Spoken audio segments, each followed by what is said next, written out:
Good morning भाई, good morning. चलो पढ़ना स्टार्ट करें। नया टॉपिक हरियाणा जीके का। आज एक इम्पॉर्टेंट टॉपिक पढ़ना शुरू करेंगे और दो टॉपिक मैंने कंप्लीट करा दिए।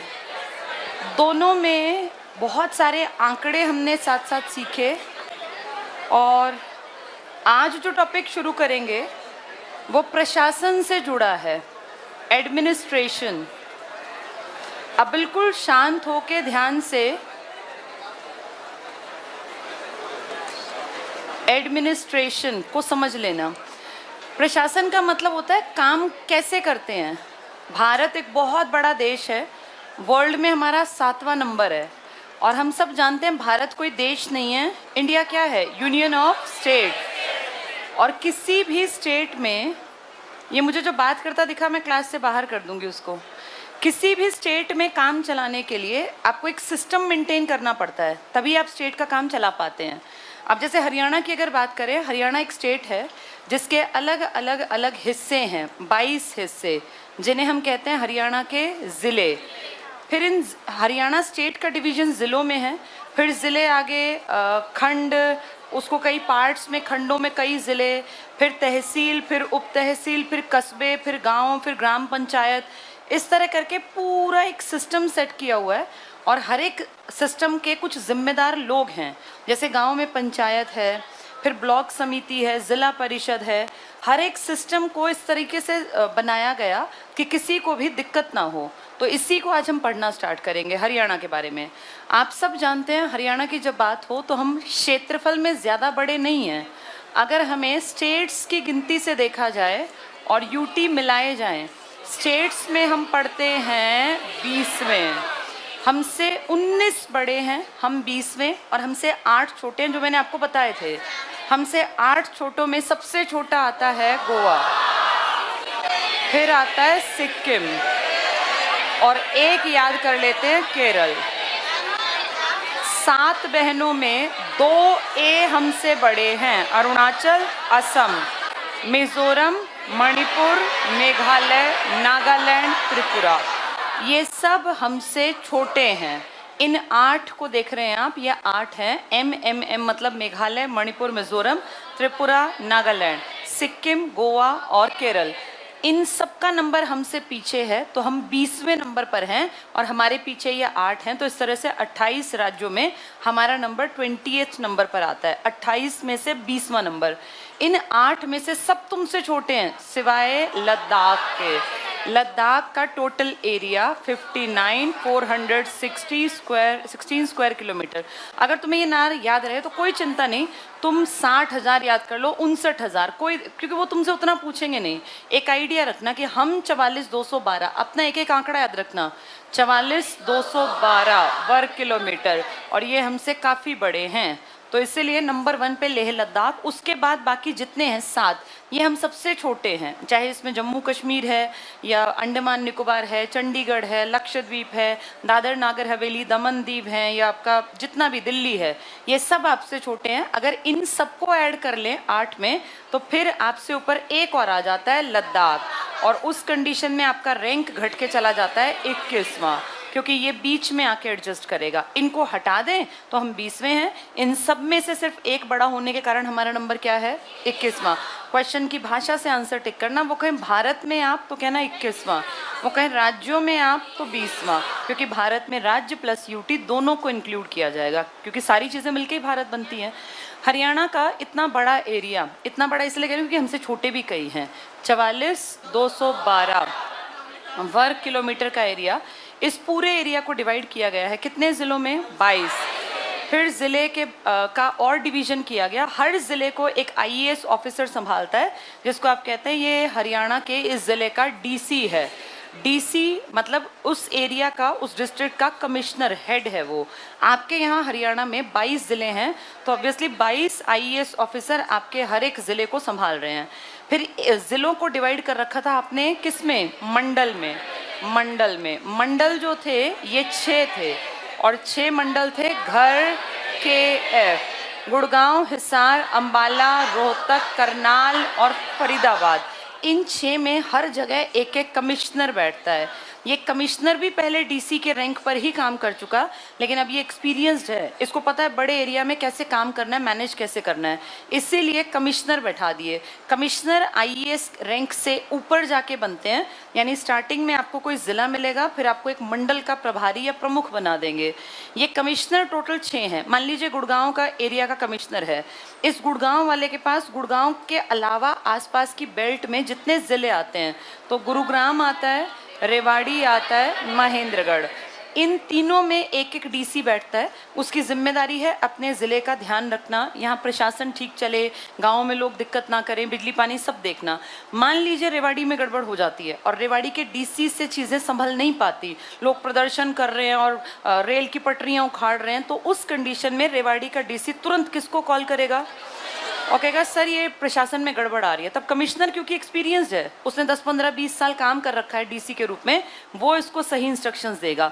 ज़रूरत पड़ी तो आसपास के एरियाज से भी पुलिस या फौज को भी बुला सकता है। तो पूरे बेल्ट की जिम्मेदारी किसकी है? कमिश्नर कुल कितने डिविजन्स में है? 6 में, लेकिन हर एक ज़िला अपना संभालना है हर एक डीसी को। क्या ये पॉइंट समझ में आ गया? इस तरह फिर आपके हरियाणा को और नीचे आसान बनाने के लिए तहसील बना दी, उप तहसील बना दी, खंड बना दिए, कस्बे बना दिए और गांव बना दिए, ग्राम पंचायतें बना दी। आपका हरियाणा क्योंकि एरिया में ठीक ठाक है, बहुत बड़ा भी नहीं है, बहुत छोटा भी नहीं है, तो यहाँ कामकाज करने के लिए आपको सेम देश का सिस्टम, जैसे आपके देश में एक सिस्टम है, आपका देश चलता है संसद के अकॉर्डिंग। संसद का मतलब यहाँ है Lok Sabha, Rajya Sabha, president of India, जैसे आप कहते हैं पीओआई या राष्ट्रपति। अब क्योंकि संसद की ही कॉपी हर एक ने कर रखी है, उसमें आप भी शामिल हैं, हरियाणा भी शामिल है, तो हमने संसद की तरह अपने राज्य में विधान मंडल बना रखा है। ये हर स्टेट ने बना रखा है विधान मंडल। इसमें कई चीज़ें आती हैं, आपके हरियाणा में इसमें आती है विधानसभा प्लस राज्यपाल, लेकिन आप ही के पड़ोस में यूपी, जिसका एक टाइम पर आप हिस्सा थे, वहाँ विधानसभा प्लस विधान परिषद प्लस राज्यपाल आता है।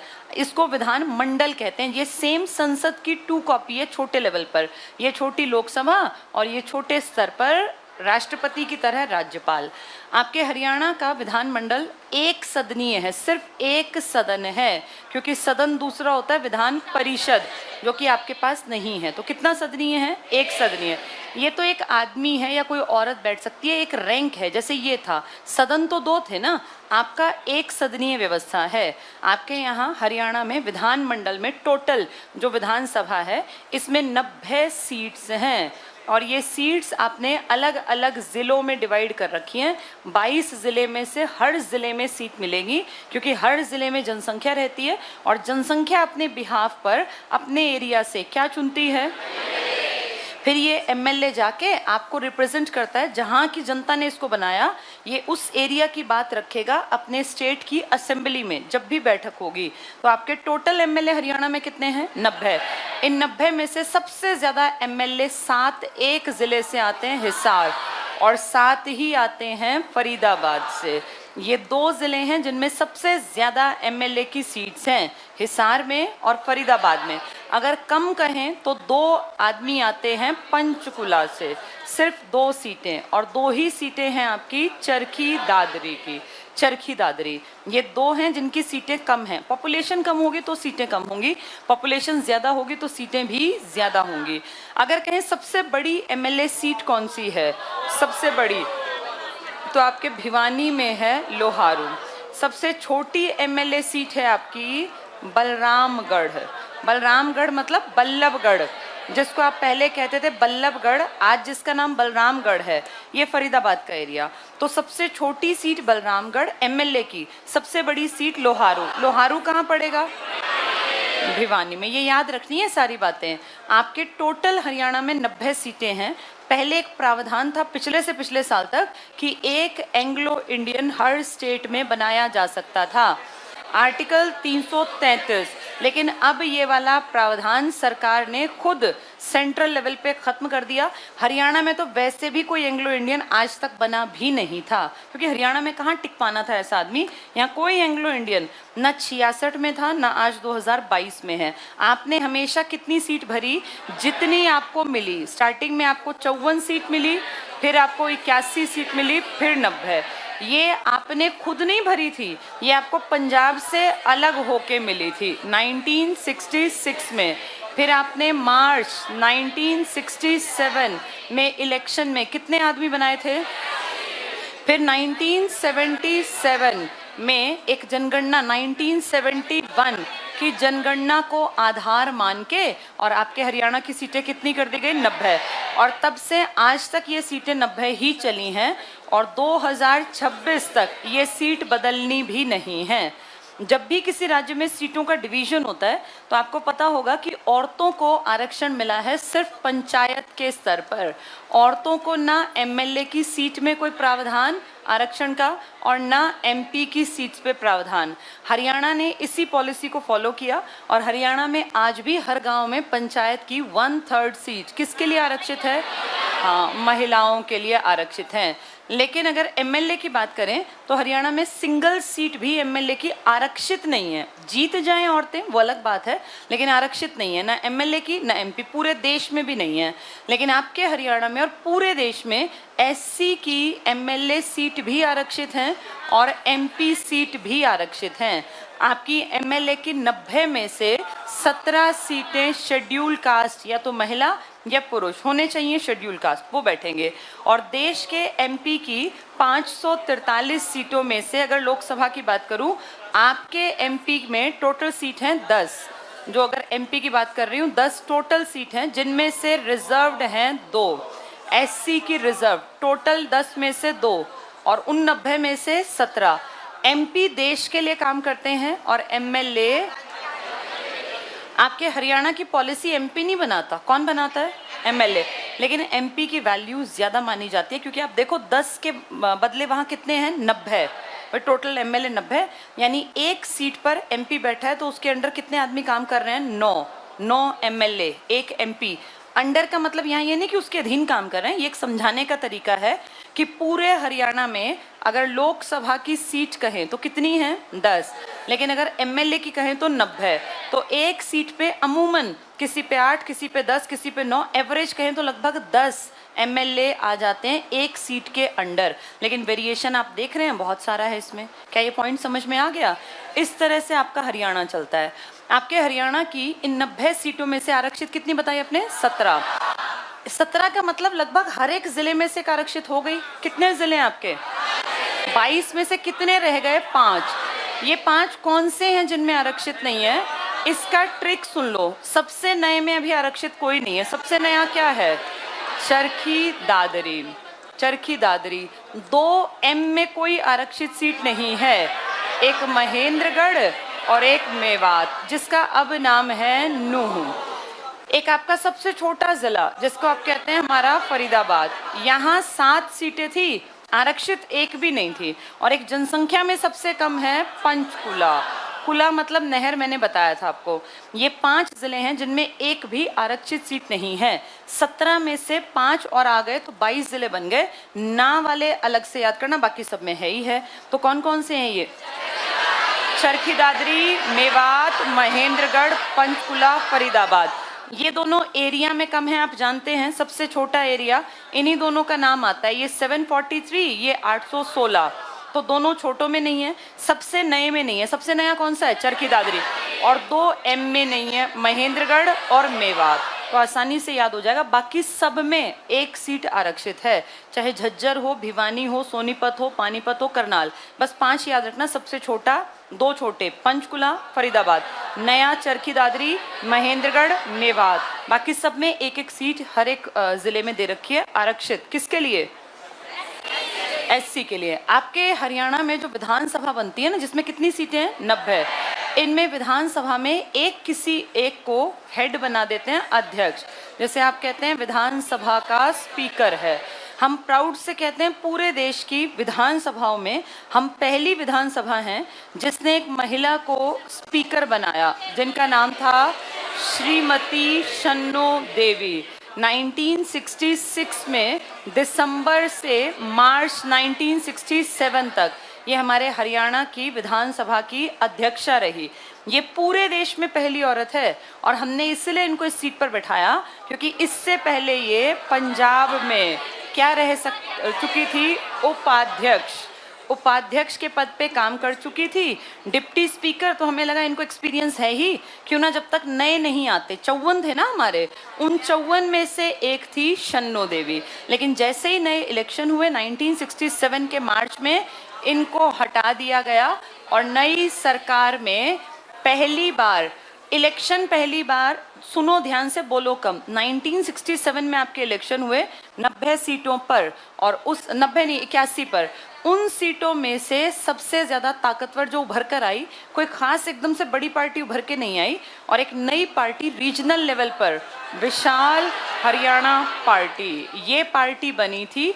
और ये पार्टी अपना लोकल लेवल पे इसने अच्छा काम किया। ये राव जो परिवार था ना, राव तुलाराम, 57 की क्रांति में बड़े आदमी जो थे रेवाड़ी की तरफ, ये रेवाड़ी की तरफ से लोगों ने मेहनत की। राव पूरा परिवार है, आज भी आप देखते हैं राव लिखते हैं, इंद्रजीत सिंह है ना, तो राव रेवाड़ी की तरफ के ताकतवर खानदान जिनका पुश्तैनी नाम था, इन लोगों ने अपना विशाल हरियाणा पार्टी बनाई, और ये पार्टी बाकी पार्टीज के मुकाबले ताकतवर साबित हुई। तो इसी पार्टी की जीत मानी गई। और इसमें जो थे राव, क्या नाम था उनका? राव वीरेंद्र सिंह, ये नाम था इनका, राव वीरेंद्र सिंह। ये जब जीत कर आई पार्टी, तो इनको ही सबसे पहले फर्स्ट मेल स्पीकर बना दिए ये, क्योंकि इनसे पहले तो एक औरत थी, तो पहला पुरुष जो स्पीकर बना वो कौन था? लेकिन ये कुछ दिनों की कहानी थी। मार्च की स्टार्टिंग में बने और 23 मार्च को हट भी गए। हार्डली कुछ दिन इन्होंने हरियाणा के विधानसभा में स्पीकर की पोस्ट पे काम किया। जिस दिन हटे उससे अगले दिन ये सीएम की शपथ ले रहे थे, यानी ये दो बड़ी पोस्ट पर बैठे। पहले ये क्या बने? मेल स्पीकर, और फिर 24 मार्च 1967 को ये बन गए 24/3/1967 को किसकी शपथ ले ली? सीएम। उससे पहले मार्च में कुछ दिन के लिए किस पोस्ट पर रहे थे? स्पीकर। लेकिन ये लंबे नहीं टिक पाए और गिरते पड़ते किसी तरह इन्होंने 67 का नवंबर पकड़ना इनको मुश्किल हो गया, क्योंकि जैसे ही नवंबर आया 11वां महीना 1967, हरियाणा में उथल पुथल मच गई राजनीति के गलियारों में, और राजनीति में कहा गया कि भाई नहीं काम चल रहा, राष्ट्रपति शासन लगा दो। अभी बने 1 साल हुआ है, 1 नवंबर 66 को हरियाणा बना था, और ठीक 1 साल 1 दिन बाद 2 नवंबर 1967 को क्या लगाना पड़ा? राष्ट्रपति शासन लगाना पड़ा। ये पहली बार था कि आपके यहाँ राष्ट्रपति शासन लगा। आज तक 3 बार लगा, आगे डिटेल में बात करेंगे, अभी सिर्फ मोटी बात समझ लो। क्या इतना समझ में आ गया? तो पहली सरकार आपकी कुछ महीने चली, लगभग 8-10 महीने, पूरी नहीं टिक पाई, क्योंकि मार्च में बनी थी और कब हट गई है ये? नवंबर में। तो पहला सीएम आपका कौन बना? उससे पहले ये क्या बने थे?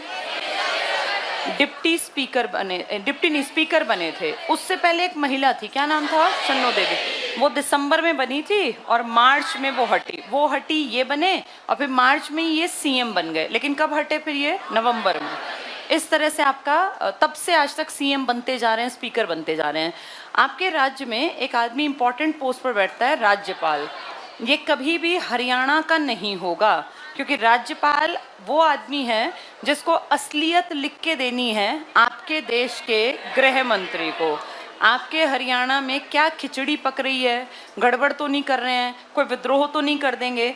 तो ये आप जितने ये प्रदर्शन और ये सब करते हो ना, बहुत लोगों को लगता है इससे क्या होता है। 15 दिन में रिपोर्ट जाती है खुद इसके होम मिनिस्टर के पास। तो ये मान के चलना, जब भी आपने बड़े प्रदर्शन किए, ये लिखित में डीसी को लेटर जब जाता है ना, और जब सीएम विंडो पे इस तरह की चीजें जाती हैं, तो ये 15 दिन में गृह मंत्री के कानों में जाती है खबर कि वहां बच्चे विरोध प्रदर्शन कर रहे हैं।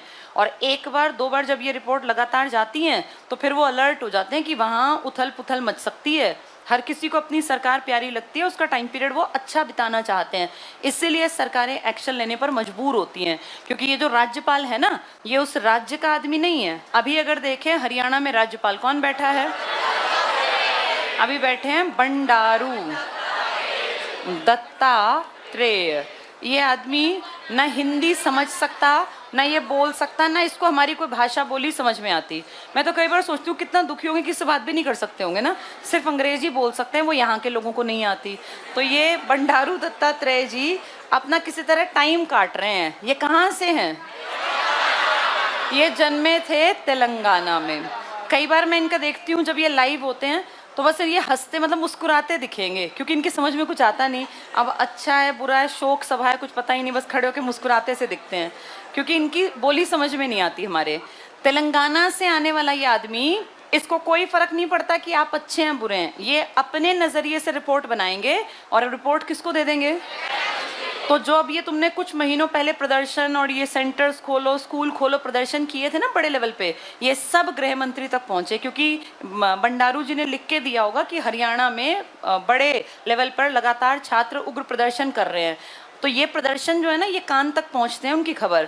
ये इसलिए बताया जा रहा है क्योंकि बार बार क्वेश्चन आ जाते हैं इनके ऊपर। राज्यपाल कोई भी बन सकता है, बस आपके राज्य का आदमी नहीं होगा, क्योंकि राज्य के आदमी को सीएम अपने फेवर में लेके और झूठी रिपोर्ट बनवा सकता है। इसलिए राज्यपाल कभी भी कहाँ का आदमी नहीं होता, संबंधित राज्य का।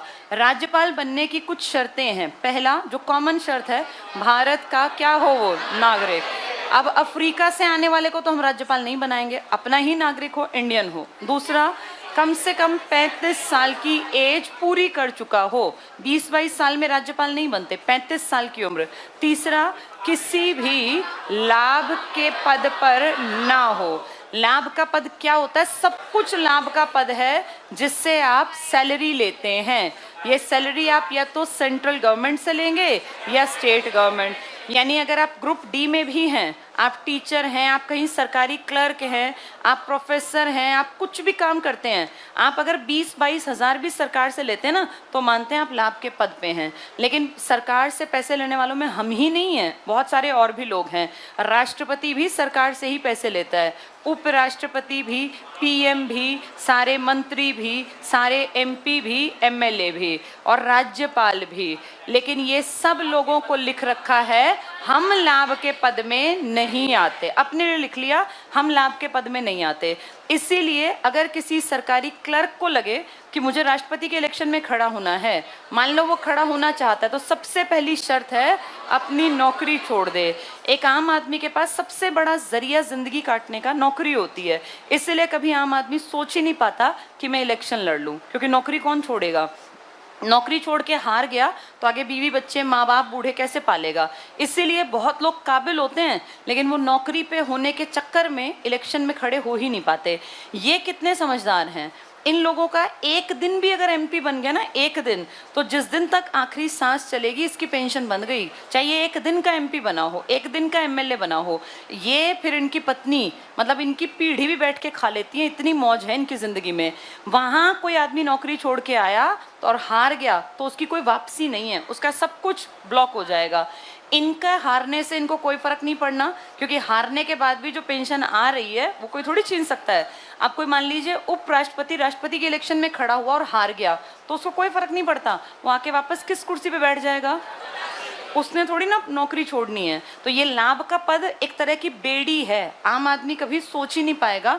जितने लोग सर्विस में हैं वो कभी लाभ के पद से अलग माने ही नहीं जाएंगे, और ये करोड़ों कमाने वाले लोग भी हर टाइम किस में कहलाएंगे कि ये लाभ के पद पर नहीं है।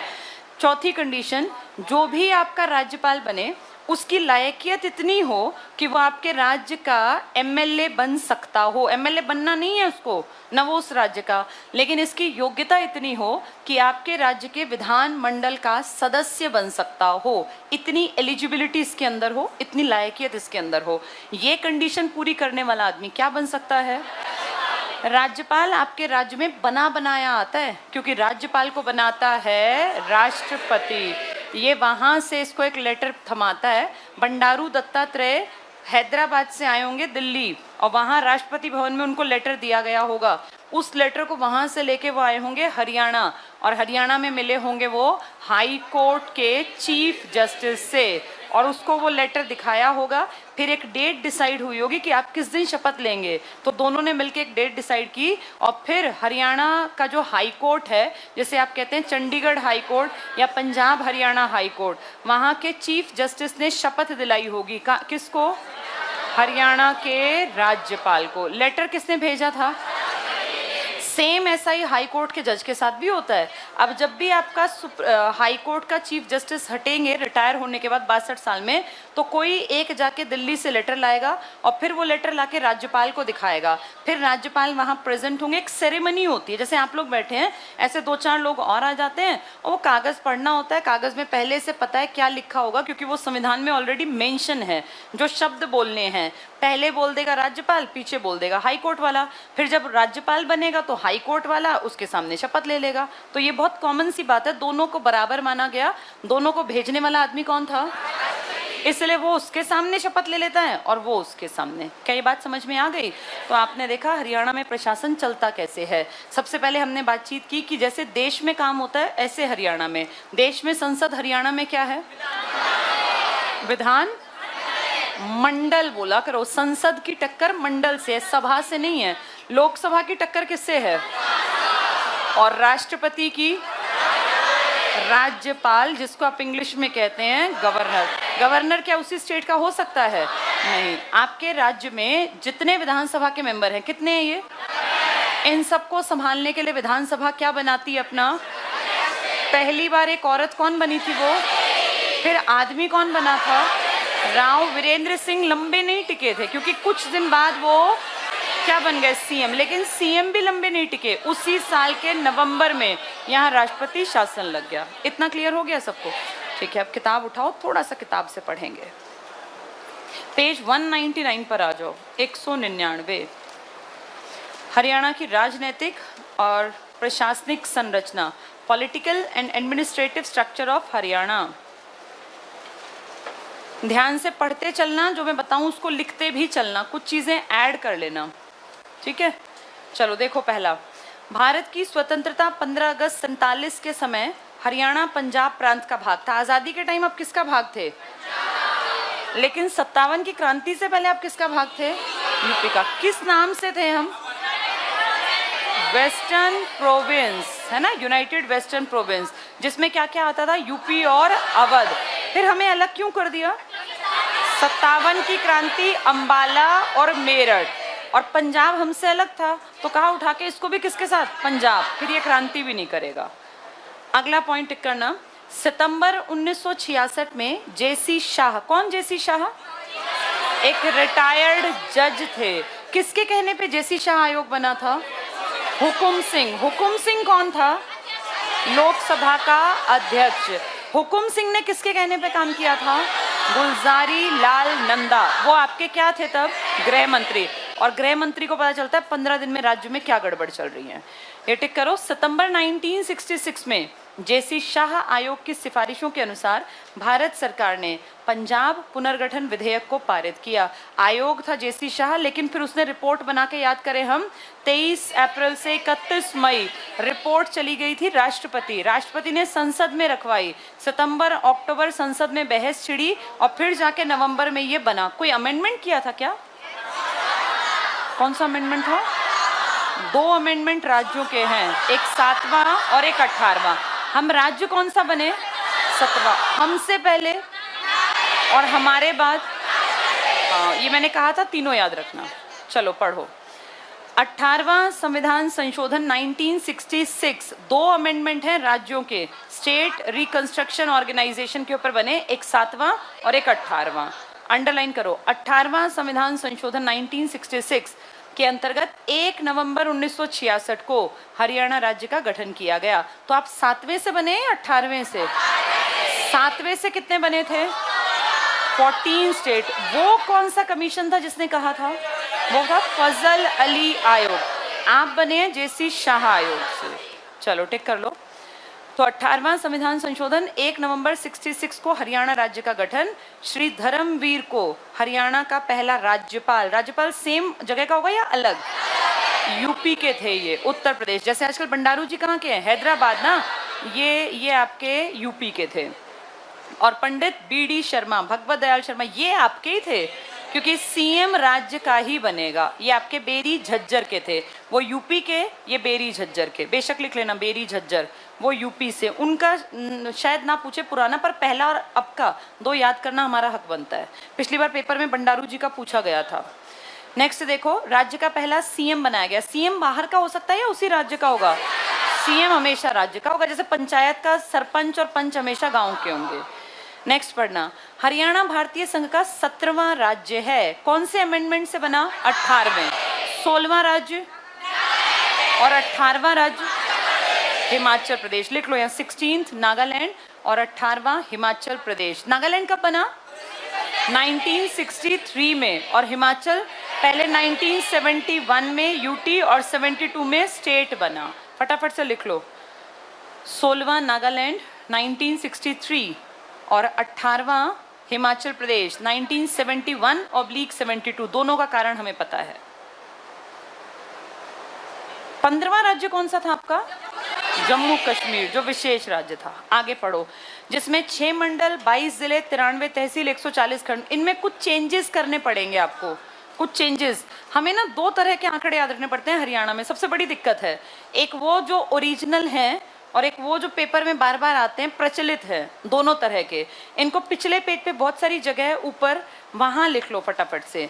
मैं दोनों आंकड़े लिखवा दूंगी, पेपर में कोई एक मिलेगा, दोनों नहीं मिल सकते वरना बच्चे फिर केस करेंगे। लिखो, जिले 22,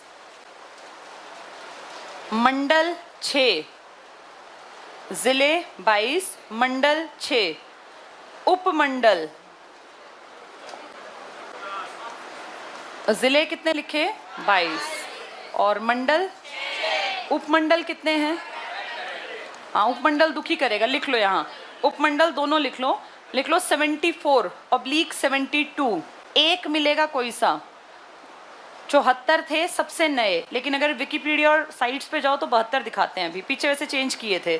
तो 74/72 दोनों याद कर लेना, पहले हम 74 याद करते थे। अगला लिखो तहसील, हाँ तहसील, पहले हम त से 93 याद करते थे, अब 94 भी कर लेना, 94 93 दोनों।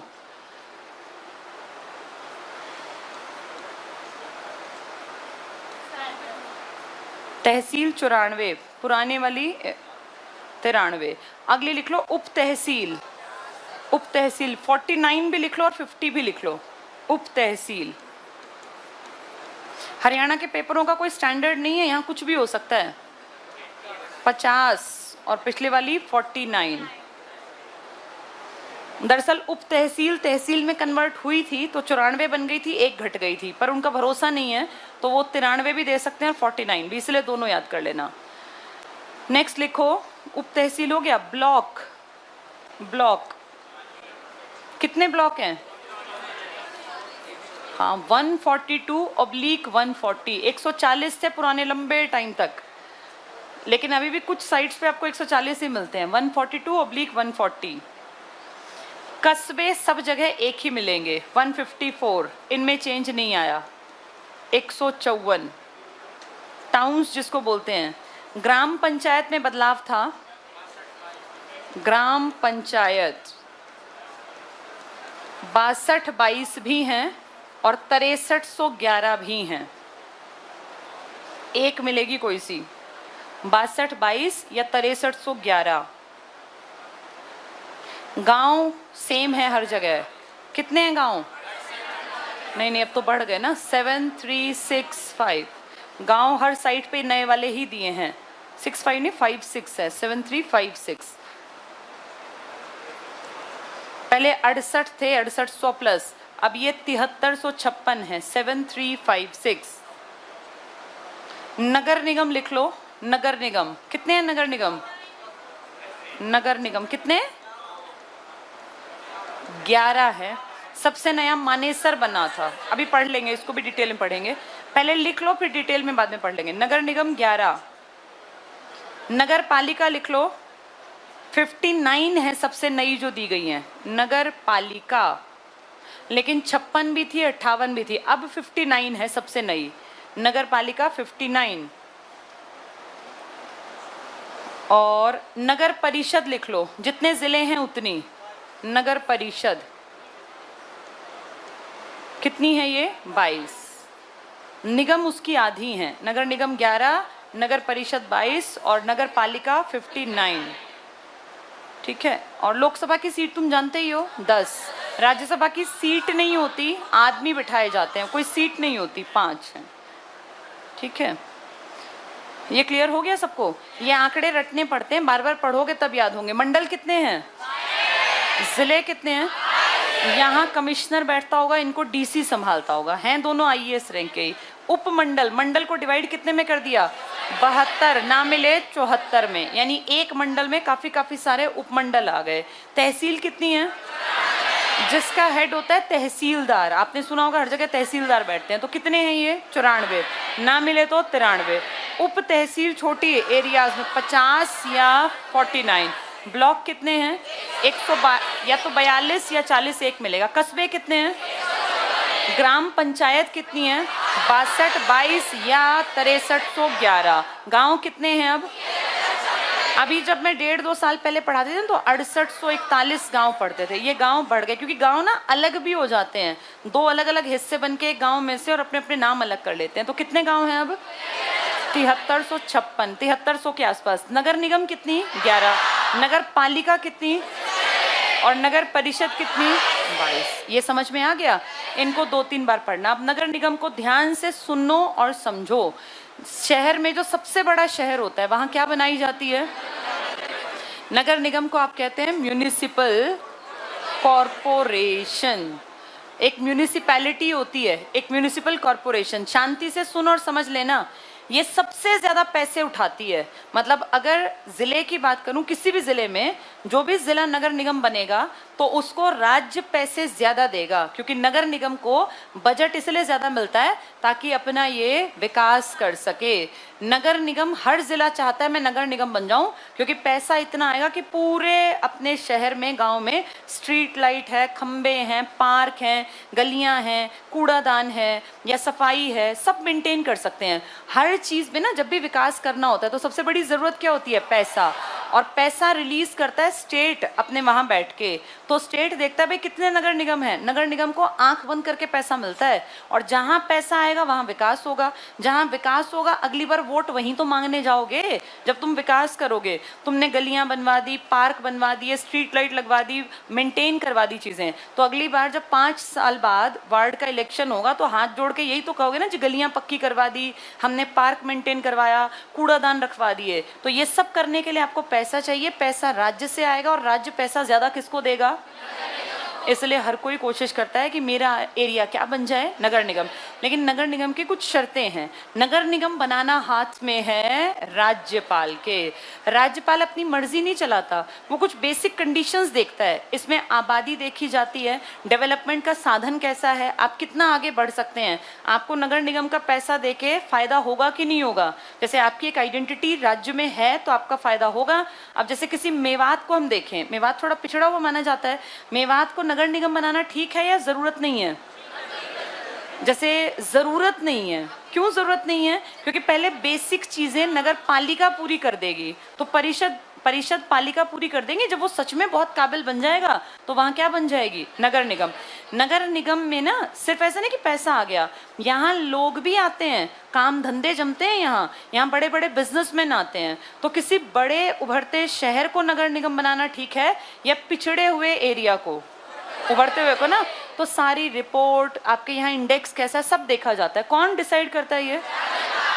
हाँ, पीछे से सारा जोर लगाता है सीएम और उस एरिया का एमएलए एमपी। लेकिन अगर कहें पावर किसके पास है, आप कहेंगे राज्यपाल। हरियाणा में इस टाइम नगर निगम है 11। ये कैसे बने, शांति से चुपचाप पहले समझना, फिर इसको पढ़ेंगे। सबसे पहला नगर निगम आपके यहाँ 1994 के आसपास कोशिश की गई थी बनाने की, और ये था जहां सबसे ज्यादा आबादी है। कहां पर? फरीदाबाद। फरीदाबाद की आबादी बहुत पहले से बढ़ रही है। हम कारण जानते हैं, रेफ्यूजी जब आए थे तो उद्योग धंधे लगा के उनका पेट पालने का साधन हमने बनाया था। कहां पर? अपने फरीदाबाद।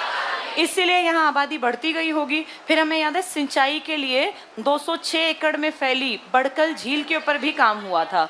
यानी लगातार काम कर रहे थे फरीदाबाद। तो जनसंख्या बढ़ती गई, उद्योग धंधे बढ़ते गए, तो क्या बना लिया गया यहाँ? अब यहाँ स्ट्रीट लाइट अच्छी होंगी, पार्क अच्छे होंगे तो लोग आएंगे भी ना। पहला नगर निगम। फिर 2008 में आपका दूसरा बड़ा शहर जो लगातार उभर रहा था, कौन सा? गुरुग्राम। आप सब जानते हैं दुनिया की बेस्ट 100 टॉप कंपनीज में से 90 से ज्यादा ने अपने हेडक्वार्टर कहाँ खोल रखे हैं? इंडिया के हाँ, तो उनको इंडिया में सबसे काबिल जो जगह लगी वो गुड़गांव लगी। अब गुड़गांव में अच्छी सड़कें, अच्छे रोड, अच्छे पार्क, अच्छी लाइट्स मेंटेन करना किसका काम था? तो पैसे देंगे तभी तो गुड़गांव सुंदर बनेगा। वहां पार्क मेंटेन किए, स्ट्रीट लाइट लगाई, तो ये गुड़गांव बना दिया। फिर थोड़े दिनों के लिए एक ब्रेक आया कि ठीक है बस 2 ही नगर निगम बहुत हैं। कौन कौन से? वैसे भी हम जानते हैं कि जो कमा के देता है ना वही प्यारा लगता है। ये दोनों कमा के देते थे। ये दोनों टोटल टैक्स का 50% गवर्नमेंट को जितना टोटल टैक्स आता था सरकार के पास उसका 50% दो अकेले देते थे। कौन कौन? भैया कमाऊ आदमी सबको पसंद आता है, तो कमाऊ जिले भी सबको पसंद आते हैं हर राज्य को, इसलिए राज्य ने इन दोनों में क्या बनवा दिए? नगर निगम। पर फिर फरीदाबाद जितना भर सकता था भर गया, जितना गुड़गांव डेवलप कर सकता था कर गया। अब हमें लगा हमारी सरकार को औरों के पास भी इंफ्रास्ट्रक्चर बढ़ने दो, ताकि आगे जाके 2 में सब कुछ नहीं हो सकता ना, अब आपको आगे चीजें बढ़ानी पड़ेंगी। इसीलिए आपने एक सीरीज में नगर निगम बनाए, फिर इकट्ठे कई सारे। उन कई सारों में अगर हम तुम्हें पट्टी याद है तो तुम्हारे लिए बहुत आसान है। अपने 6 मंडल कौन कौन से हैं? घर, अब तो वो कर लेते हैं, उनको छोड़ते हैं 7 को, हम पहले इनकी बात करते हैं। घर के एफ, घर जे के एम में से फिर अलग अलग पार्ट पढ़ने में टाइम ज्यादा लगेगा। इसको देखो सीधे, गुड़गांव में कितने हैं? क्या क्या? महेंद्रगढ़। हिसार में? हिसार, फतेहाबाद, सिरसा और जींद। सबको इनकी लोकेशन दिमाग में है। ये क्या है? अंबाला, सबसे ऊपर पंचकुला, इनके साइड में यमुनानगर और नीचे कुरुक्षेत्र। आर मतलब रोहतक, सोनीपत, चरखी दादरी, भिवानी और झज्जर। ये सबसे बड़ा है। अगर मैं बात करूं नंबर ऑफ डिस्ट्रिक्ट्स की, 5 है इसमें। वैसे लंबा चौड़ा है हिसार।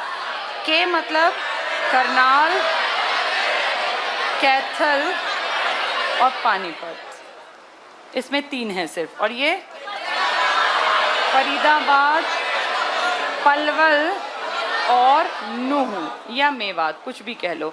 आप ध्यान से बोर्ड पे ही देखो, इनमें से जो जो एडवांसमेंट की तरफ बढ़ता गया वहां नगर निगम बनाते गए। सबसे पहले कहाँ बनाई उसका हमें लॉजिक समझ में आया। दूसरी कहाँ बनाई? ठीक है, अब चुपचाप शांति से रहना। जहां जहां नगर निगम है हम उसको कलरफुल टिक कर लेते हैं। गुड़गांव में नगर निगम है, रेवाड़ी महेंद्रगढ़ में भी नगर निगम बनाने की जरूरत महसूस नहीं की गई। और एक खास बात यह कि गुड़गांव के मानेसर में अलग से नगर निगम बना दी। गुड़गांव में तो थी ही, मानेसर क्या है? IMT, उभरती हुई नगरी है पूरी, उद्योग धंधे बहुत। मानेसर में ही तो है प्रोडक्शन की यूनिट। यहीं पे ब्रेन रिसर्च सेंटर है, IBRC ना, तो ये हाँ क्या है? National NBRC। गुड़गांव में 2 बन गए अब, एक गुड़गांव और एक मानेसर। मानेसर सबसे नया बना है, पिछले साल दिसंबर 2020 में 11वें नंबर का गुड़गांव में बना दिया। अब इसमें देखो हिसार बहुत बढ़िया है, नो डाउट, एयरपोर्ट विकसित हो गया। हिसार में तो बनना ही था नगर निगम, या जरूरत नहीं थी हिसार में। जो ये है ना, ये इनमें तो बनने ही बनने हैं, जिनके नाम की शुरुआत है वो बनेंगे। हिसार में नगर निगम है, फतेहाबाद में नगर निगम नहीं है, इन तीनों में नहीं है। अंबाला की बेल्ट में, अंबाला में नगर निगम है, ठीक है।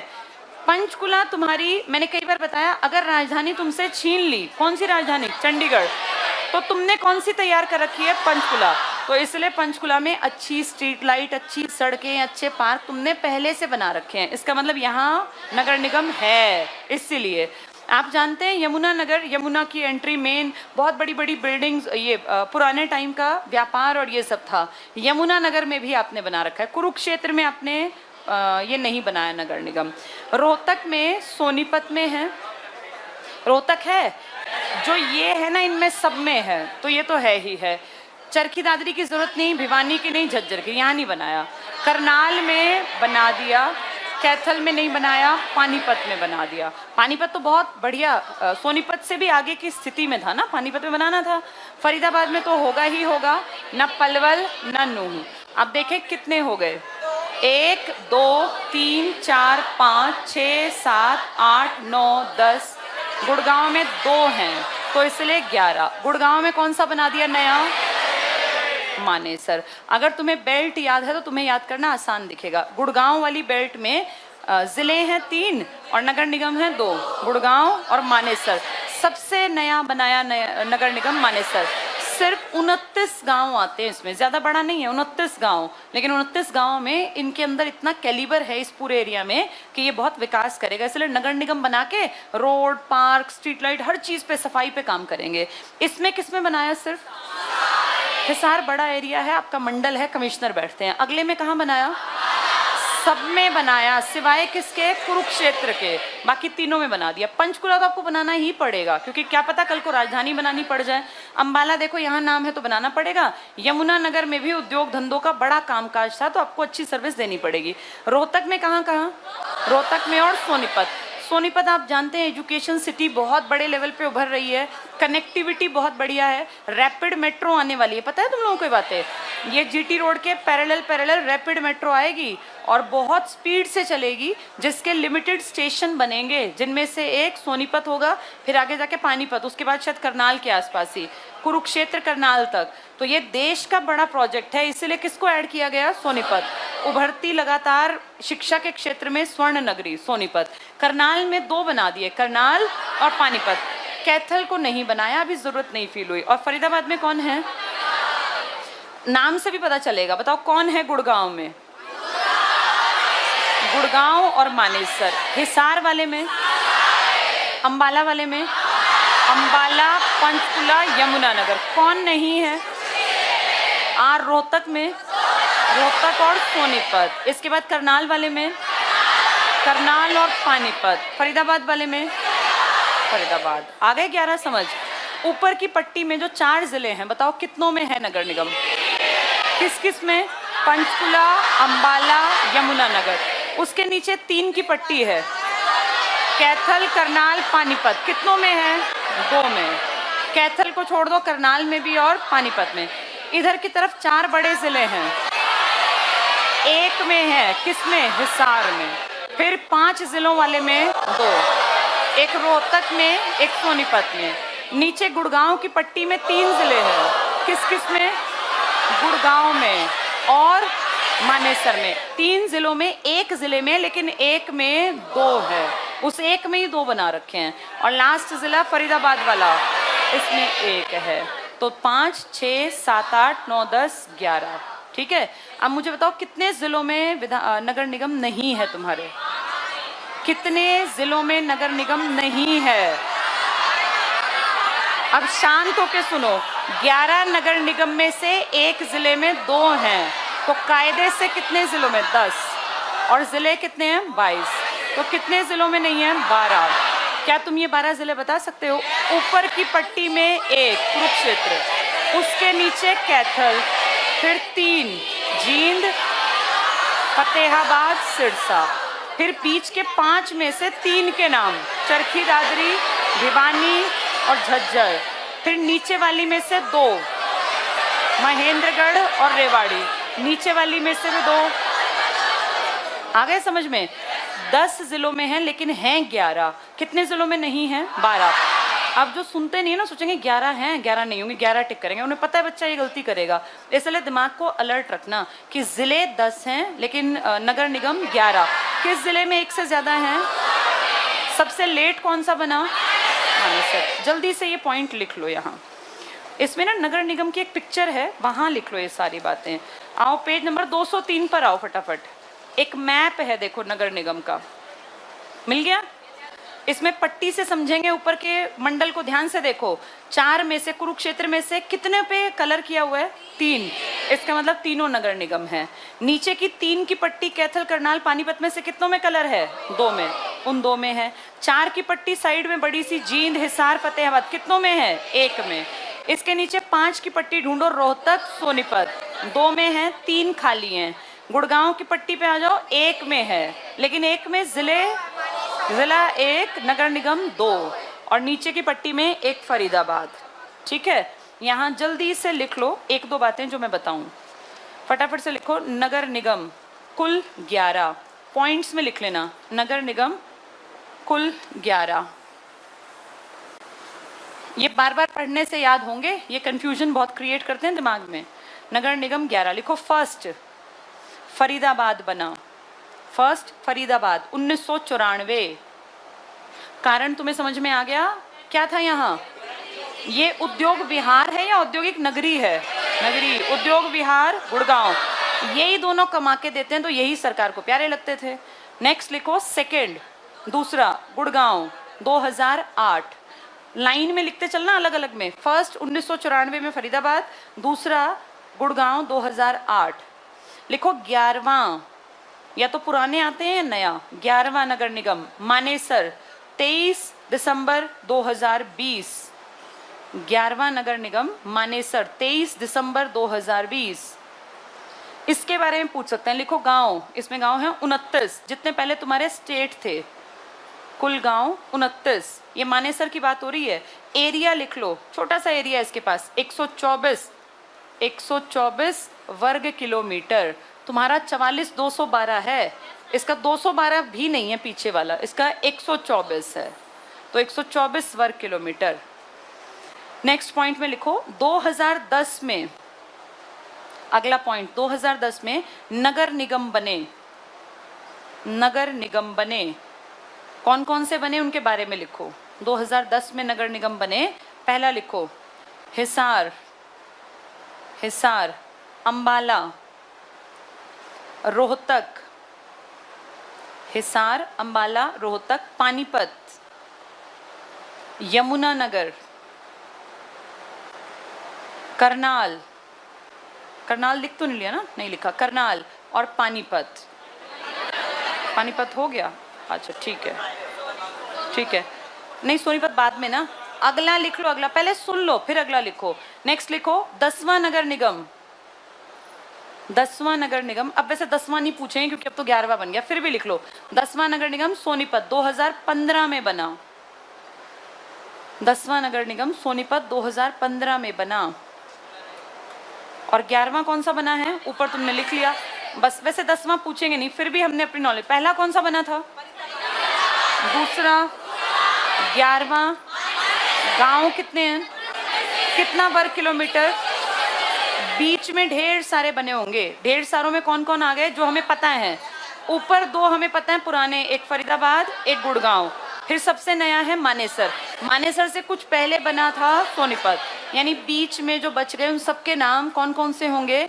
ऊपर से देखें तो पंचकुला, अंबाला, यमुनानगर, फिर करनाल, पानीपत, इधर हिसार, फिर ये बीच में रोहतक और सोनीपत, इसके नीचे गुड़गांव, गुड़गांव में 2 और फिर नीचे फरीदाबाद। 11 समझ में आ गए ना?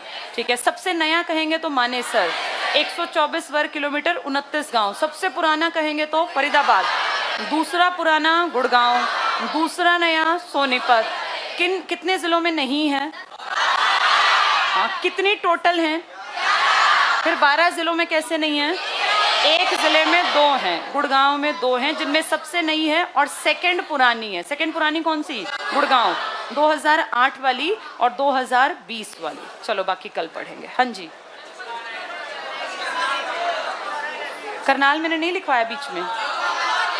अच्छा, अब आवाज नहीं आ रही। करनाल पहले दोबारा कब बना? ये गूगल पे देखना पड़ेगा। हाँ, वो तो अंबाला कैंट था, अंबाला था, करनाल नहीं। ये डिस्प्यूट हुआ था, अंबाला अलग और अंबाला कैंट अलग, लेकिन फिर कह दिया कि जरूरत नहीं है, एक में ही काम चलेगा। अब प्रेजेंट में 11 ही हैं। अंबाला, करनाल पे मैंने कभी डिस्प्यूट नहीं सुना, अंबाला में था। अंबाला कैंट और अंबाला में हुआ था, तब ये बात हुई थी अंबाला के ऊपर।